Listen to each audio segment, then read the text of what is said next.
மௌனமாக இரு. உனக்கு ஒன்று பிடிக்காத போது, உன்னோடு யாரும் பேசாத போது, உன்னை குறை கூறும்போது, உனக்கு கோபம் வரும்போது, உன்னை வெறுக்கும் போது, உனக்கு பிரச்சனை வரும்போது, மௌனம் ஒன்றே சிறந்தது. எல்லாம் முடிந்ததென சோர்வடையும் போது சில நிமிடம் எட்டி பார்க்கும் சிறு தைரியத்தை பிடித்துக்கொண்டு மேலே வந்து விடுங்கள். நாளை நமக்கென மாறலாம். உன்னிடம் உண்மையான அன்பிருந்தும் உன்னை விட்டு விலகியவர்களுக்காக ஏங்கி உனது அருகில் இருக்கும் உன்னத உறவுகளை இழக்காதே.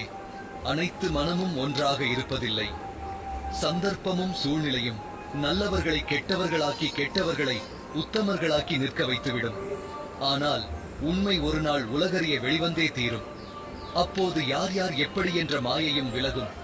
துன்பத்திலிருந்து உன்னை தவிர வேறு யாராலும் உன்னை வெளிக்கொண்டு வர இயலாது. அந்த சக்தி உன்னிடம்தான் உள்ளது என்பதை எப்போது புரிந்து கொள்கிறாயோ அப்போதே சிறப்பாய்.